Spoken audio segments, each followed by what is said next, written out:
Sexto aspecto, havia que retomar todas as formulações importantes também de um socialismo autogestionário, de um socialismo no qual realmente fossem os trabalhadores, os proprietários, realmente das suas próprias empresas, da própria produção, etc, etc.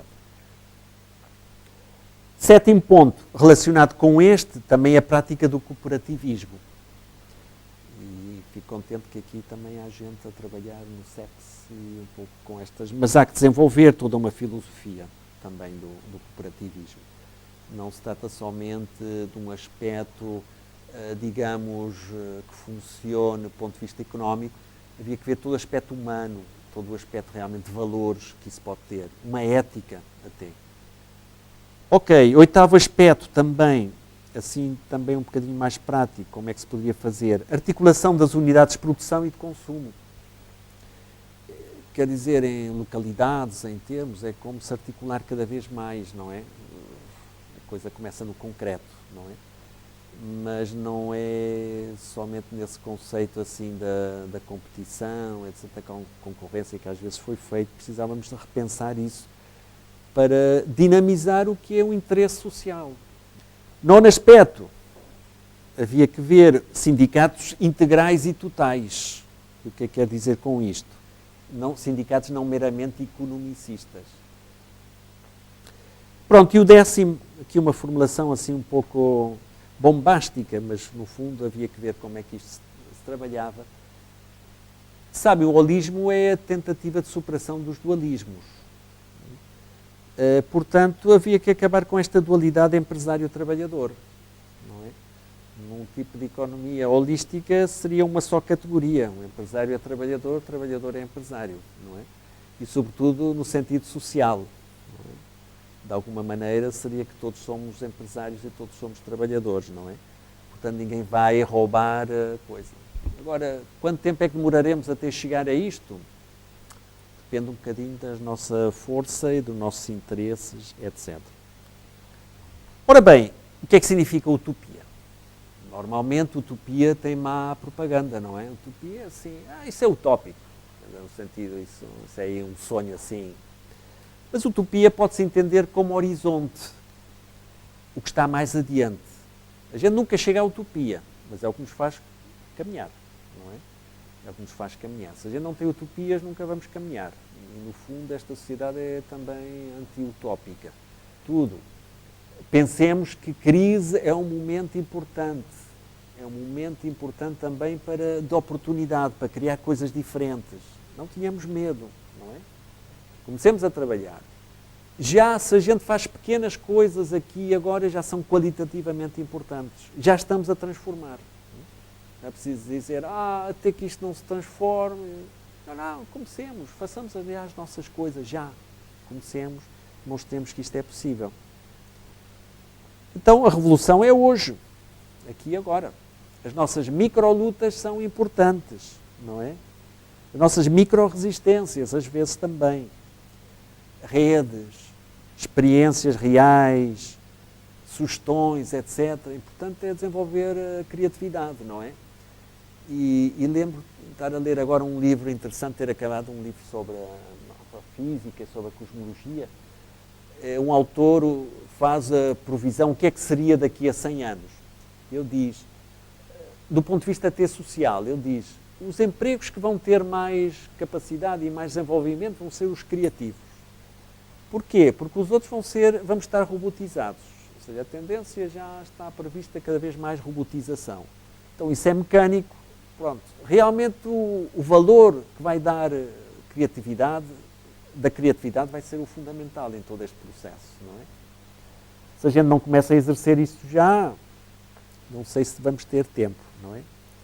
Portanto, eis aqui algumas sugestões, assim um pouco assim gerais, não é? É verdade, podem dizer, o presente é nosso, pelo que a gente possa unir-se para trabalhar e fazer assim, não é? Ok, vamos lá ver então o que eu tomei aqui as notas. A questão do desconstruir. Efetivamente, eu acho que no fundo é o que tentámos fazer aqui, de uma maneira muito modesta, é mostrar um paradigma dominante que está aí. Mostramos só o aspecto económico, isso é verdade, havia que mostrar também o aspecto político do poder e o aspecto também simbólico, não é? É verdade que aí só algumas coisas apontamos, mais no simbólico, na questão do poder. Mas, no fundo, é isso, de desconstruir. Agora, o que eu queria chamar a atenção é o seguinte, é que essa desconstrução, às vezes eu acho que temos aí uma maneira, uma metodologia que eu acho que não é muito correta, que seria a seguinte, dizer, bom, ok, isto é muito complicado, mais ou menos vem a ser assim, isto é muito complicado para que a sociedade mude e tal, então, o que é que a gente pode fazer? Assim, uma espécie de um fatalismo. Eu acho que essa maneira de pensar não leva a nenhuma parte. O que leva é a desmobilização. Ou seja, o que é que pensar é assim, o que é que eu posso fazer para que isso seja diferente? O grande problema é que o sistema está dentro de nós. Normalmente pensamos que nós e o sistema e tal, e está por aí. Não, não, nós somos o sistema. Nós somos o sistema. Essas maneiras de pensar já foram interiorizadas. Então, no sentido em que a gente, essa batalhinha a gente começa dentro das nossas mentes. Começa dentro das nossas mentes. E significa que se já nas nossas mentes vamos transformando, também vamos transformando as nossas ações e o que está à nossa volta. Isso é que é o pior desmobilização, é a gente pensar, isto é complicado, até que todo mundo mude. Até que todo mundo mude, para que eu mude nunca vai mudar nada.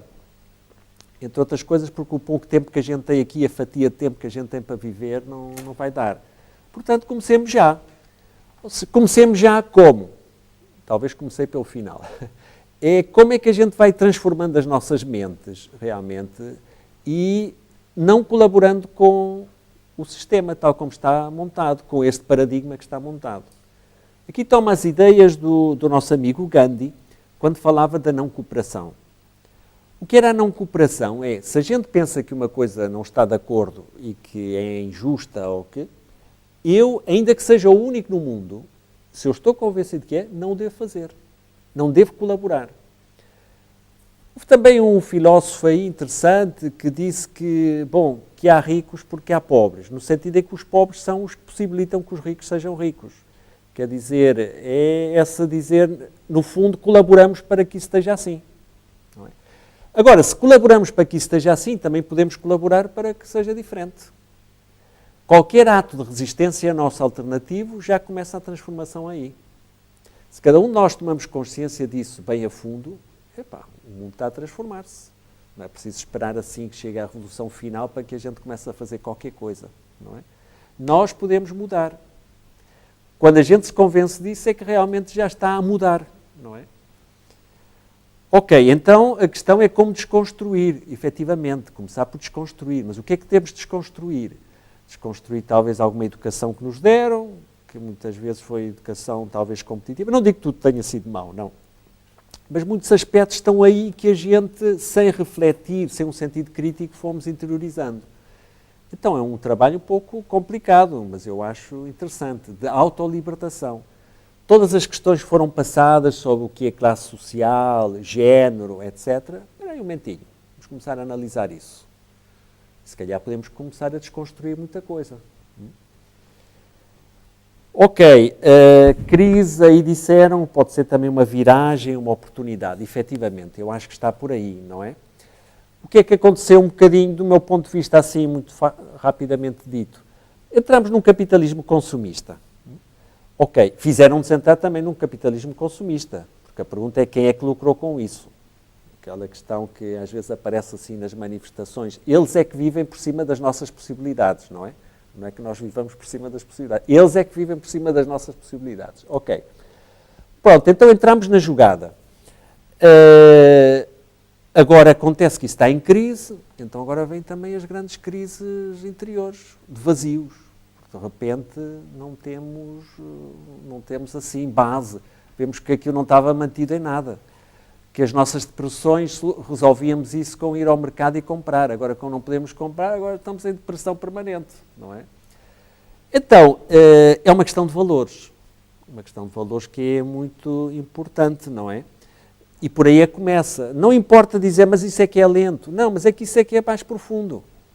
A gente pensa que é, não, fazer aí algumas transformações económicas, mas isso sempre fica um pouco mais na superfície, não é?